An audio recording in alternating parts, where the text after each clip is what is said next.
Today, I'd like to spend a few moments to discuss what we can learn from Anne Heche's passing in the way of probate. Hi, I'm Guy DiMartino. I am a Northwest Indiana estate planning and probate lawyer. For those who may recall, Anne Heche died a couple of months ago. Remember, she took her vehicle and she hit somebody's home. She was in the hospital for a while and then she died. But that really is not what I'm here to talk about. What I'm here to talk about is what's going on with the family because Anne did not have a will. Apparently, she had four children, two from one man and two from another man. She did not have a will, and one of the children has petitioned the court to become the executor or the personal representative of the estate. Now, somebody from the other side has petitioned to get that person removed and is objecting to it based on an email from 2011 where Anne sent in the Ray section of the email, it says something like will, and then it has some information about what she wanted done with her stuff.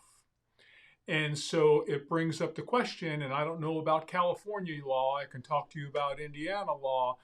Does the email have any weight under the law?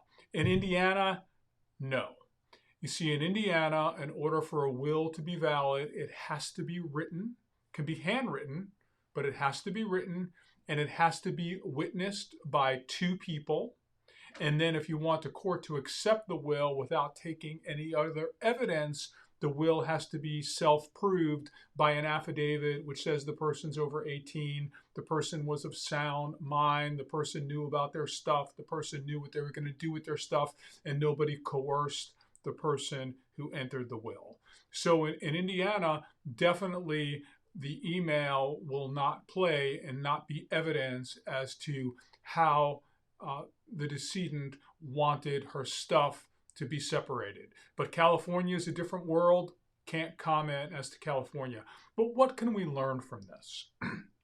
First thing that we can learn is that regardless of whether you have a will or a trust or nothing, you have an estate plan.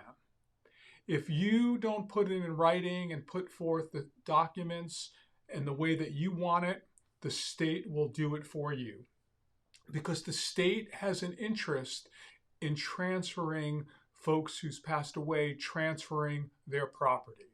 So that is the first lesson.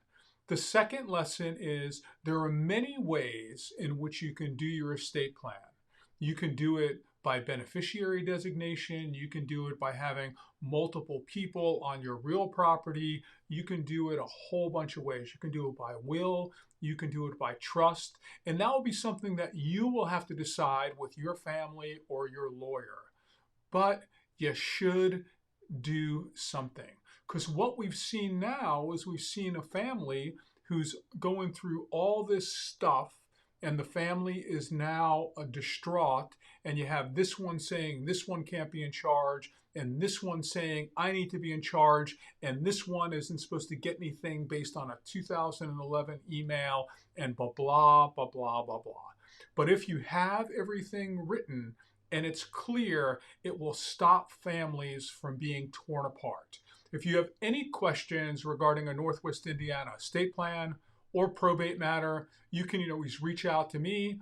I am Guy DiMartino. Have yourself a great day.